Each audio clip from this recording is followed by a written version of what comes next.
This video is brought to you by Squarespace. Stay tuned to know more.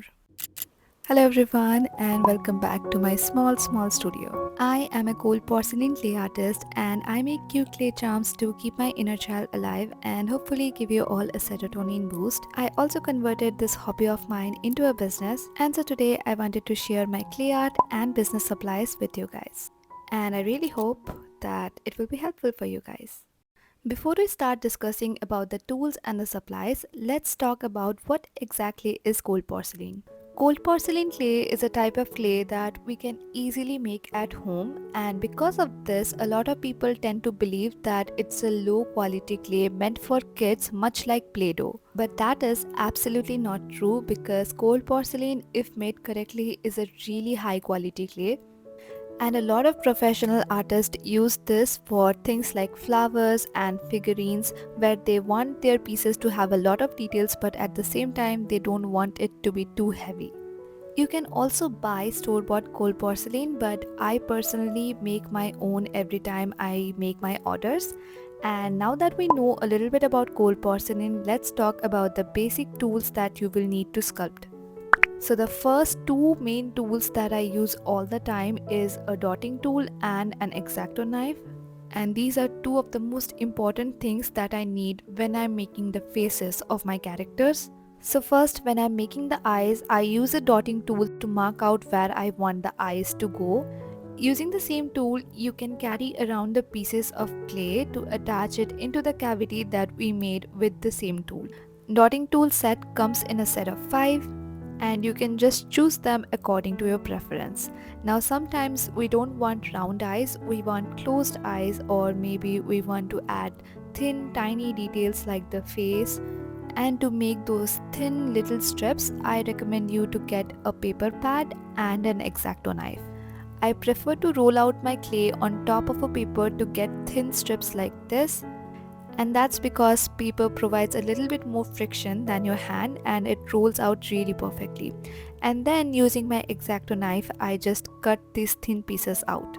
And now to attach any of these elements, whether it be the mouth or the eyes, you will be needing a little bit of PVA glue, and hence you guys might have seen that I always keep a blob of glue to my side whenever I'm sculpting. I always add a layer of glue when I'm attaching two pieces, whether it be small or big. And initially you might see a little bit of glue seeping out, but then PVA glue dries clear. So at the end it won't even be noticeable, and after glazing it will be completely gone. Now of course all of our charms won't be white, sometimes we will need to color our clay. And because gold porcelain is primarily white, you will need some kind of pigments, and here are some of my favorites. First is a set of chalk pastel, and I have been using this set for more than 4 years now. If you are wanting to shade your pieces like making a blush, then just take a small fluffy brush, take some of the pigment and then just brush it on wherever you want. You can use it to blush your creations, you can use it to create an ombre effect on any of your clay piece, and as you can see it gives such a nice shading effect. Now if you want a solid color, you can still use the chalk pastel, just scrape some of the dust using your X-Acto knife, pick it up using the clay and then just knead that in very thoroughly so that the entire pigment is uniformly distributed and you get a nice soft color. Now one thing to remember is that pastel colors will give you a really nice soft pastel look, which personally for me works really well because all of my charms are usually very pastel colored, but sometimes you might need bright colors, and in those cases I recommend you using food colors or acrylic colors, which is my favorite. I recommend you to get all the primary colors plus black so that you can mix and match to get the shades that you want. Just like we did before, add a little bit of pigment and then just mix it in. Now all the supplies that I have listed till now should be enough for you to start it as a hobby. However, if you want to start it as a business, you will be needing some extra supplies. And talking about business, if you are watching this video, then there are high chances that you are an artist, maybe you have a small business, or maybe you are thinking of starting your own small business. And for every small business owner, it's a dream to have our own website, and this year I am finally making that dream come true using Squarespace. Listen, making a whole website all by yourself is pretty difficult, especially for a person like me who is very bad at all these technical stuff. And Squarespace understands this issue, and that's why they provide you with hundreds of templates that you can choose from. And once you get that template that matches your aesthetic, you can then change your colors, the text, and the images. And my favorite is their Fluid Engine feature, by which you can just drag and drop the images and the text according to your convenience. And with all these amazing features, I was able to set up my website ready to launch within 2 hours, and it just provides a seamless experience to both us as well as our customers. So check out squarespace.com for a free trial, and when you are ready to launch your website, go to squarespace.com/sugarcafecharms to save 10% off on your first purchase of a domain or a website. And thank you so much Squarespace for sponsoring today's video and supporting my business. And talking about business, let's get back to our business supplies. So first, let's sum up all the things that I have discussed till now. First, you will need a smooth and clean surface. I use my table, but a piece of parchment paper works. Next, you will be needing a set of dotting tool and an X-Acto knife. If you don't want to invest in those yet, you can just use some toothpicks, and that is exactly what I started my journey with. Next, I would recommend you to get a set of chalk pastel, as well as some acrylic colors, and of course get all the primary colors plus black, and here is the brand that I use. Lastly, you will need a notepad and a fluffy brush.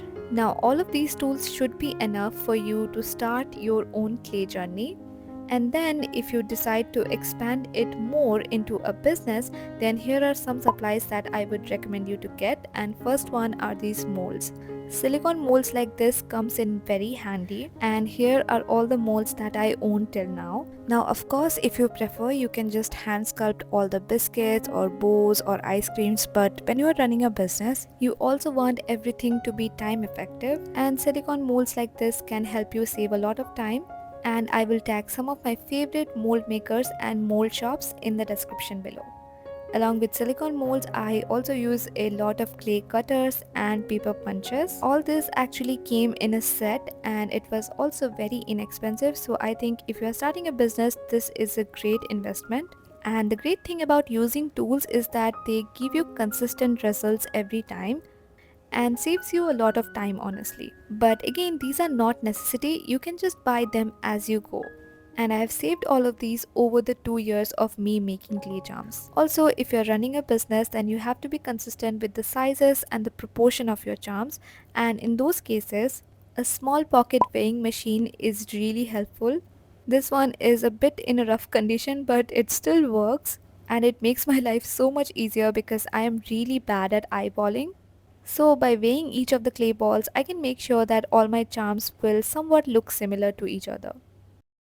Now cold porcelain clay is a type of air dry clay, and I like to dry them on top of a satin cloth.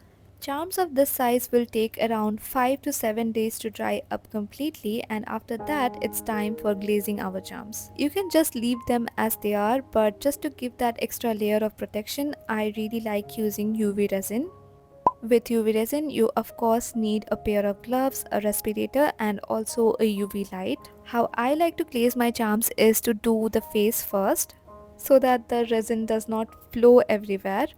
And I'm also using a clean paintbrush to just spread the resin all over the charms, and after I'm done with that, I am going to cure it under the UV light for around 5 minutes, and after that is cured, I go in with another layer of resin on the body this time.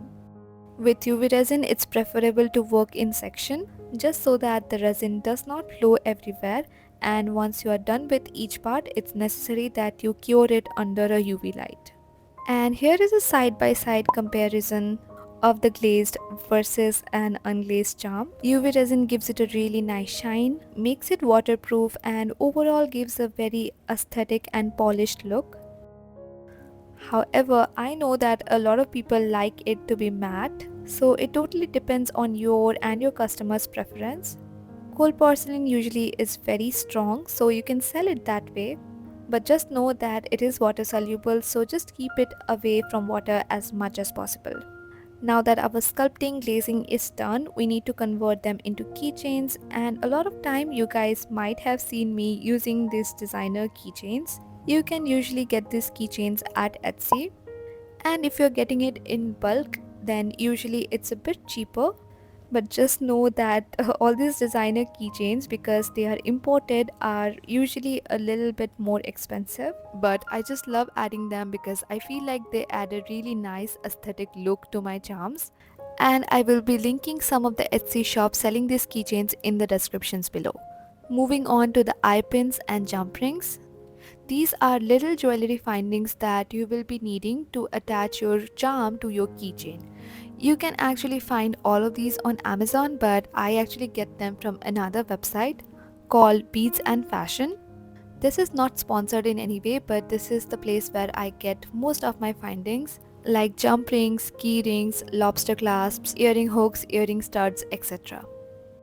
Lastly, for business cards and stickers, I recommend you to outsource them and get them printed out from somewhere else instead of making them at home. Usually you will get better quality that way, and it will save you a lot of time as well. And I will link the small business who printed mine in the description. Lastly, I would recommend using cardboard boxes for your packages because clay charms can be fragile. I get this from Amazon and they are quite sturdy and quite inexpensive, and I will link them in the description as well. And that basically sums up most of the things that I use for my small business. And so that's it for this video. I just really hope that you guys enjoyed today's video because this one was highly requested. If you did enjoy, then please let me know in the comments. And if you have any queries, any doubts that you want to ask, then leave them in the comments as well, and I will try to solve them in future videos. I will see you guys in my next video. Until then, take care. Bye bye.